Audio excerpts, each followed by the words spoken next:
পুলিশের এডিসি সাকলাইনের জন্য মায়া লাগছে পরিমণির। চিত্রনায়িকা পরিমণির সঙ্গে অনৈতিক সম্পর্ক থাকার কারণে চাকরি হারাচ্ছেন ঢাকা মহানগর পুলিশের গোয়েন্দা বিভাগের ডিবির সাবেক অতিরিক্ত কমিশনার ও বর্তমানে অতিরিক্ত পুলিশ সুপার মোহাম্মদ গোলাম সাকলায়েন। গত 13 জুন স্বরাষ্ট্র মন্ত্রণালয়ের শৃঙ্খলা 2 শাখা থেকে উপসচিব রোকেয়া পারভীন জুই স্বাক্ষরিত এক প্রতিবেদনে কথা উল্লেখ করা হয়েছে।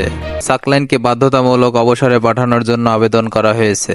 এলআইসি শাখা থেকে দেওয়া ফোনের সিডিআর বিশ্লেষণ অনুযায়ী 2021 সালের 4 জুলাই থেকে 4 আগস্ট পর্যন্ত বিভিন্ন সময় দিনে ও রাতে নায়িকা পরিমণির বাসায় অবস্থান করতেন তৎকালীন ডিবি এই কর্মকর্তা। প্রতিবেদন আরো বলা হয় 2021 সালে 1 আগস্ট ভোর 6টা থেকে 2 আগস্ট রাত 3টা পর্যন্ত রাজারবাগ মধুমতি পুলিশ অফিসার্স কোয়ার্টারে পরিমণির যাতায়াতের ধারণকৃত সিসিটিভি ফুটেজ ফরেনসিক ও প্রতিবেদন বিশ্লেষণ ও সাক্ষীদের জবানবন্দিতে জানা যায় 1 আগস্ট সাকলায়েনের পূর্ব পরিকল্পনা তার স্ত্রী না থাকা অবস্থায় পরিমণি তার রাজারবাগের সরকারি বাসায় যান। সেখানে প্রায় 17 ঘন্টা অবস্থান করে 2 আগস্ট রাত 1টা 30 বাসা ত্যাগ করেন।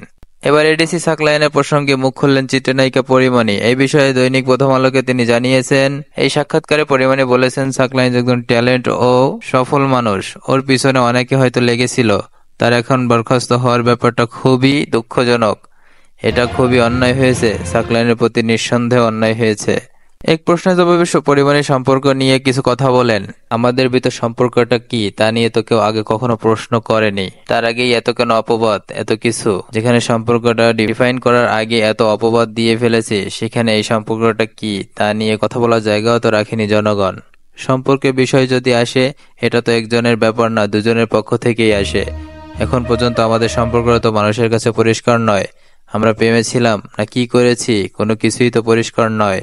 তবে যদি এরকম মনে হয় আমাকে নিয়ে কথা বলছে, আমাকে অপরাধী বানাচ্ছে, তারপর আমি কথা বলবো। আমার মনে হয় না সে কোনো রকম এ ধরনের কথা বলবে, কারণ পুরো বিষয়টির মধ্যেই আমি নেই। কারো হয়তো কোনো ব্যক্তিগত আক্রোশ থেকে সাকলায়েনের সঙ্গে এমনটা হচ্ছে, এটা হলে তো সে দোষ আর আমি মেনে নেব না। সাকলায়েনের সম্পর্কের বিষয়ে পরিমণি বলেন, এটাও তো বলবো না। এই সবকিছুই 27 দিনের মধ্যে পড়ে। আমাকে রিমান্ডে কি করেছে এটাও কি কেউ জানতে চায়নি? তাই আমি এটাও নিয়ে কথা বলবো না। আমি জানি না যখন বলবো তখন যে কি হবে। তবে সাকলায়েনের জন্য খারাপ লাগছে। সে ব্যক্তিগত আক্রোশের শিকার।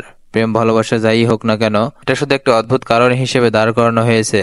আবারও বলছি, আমার মনে হয় সে অন্য কোথাও ব্যক্তিগত আক্রোশের শিকার। অন্যদিকে সাকলায়েনের বিরুদ্ধে মডেল ও আইনজীবী পিয়া জান্নাতুলের বাবাকে সাকলায়েন অনেক হয়রানির শিকার করেছে বলে জানিয়েছেন এই অভিনেত্রী মডেল আইনজীবী। জোর করে তার জবানবন্দি নিয়ে তাকে মামলা দেওয়া হয়। তখন পিয়া জান্নাতুলকে চুপ করে থাকতে বলা হয় এবং তার বাবাকেও চুপ করে থাকতে বলেন। সাকলায়েনের বিরুদ্ধে এই অভিযোগ আনেন পিয়া জান্নাতুল। তিনি বলেন, আমিও দেখে নেব এর শেষ কোথায়। Ataur Rahman, TF TV.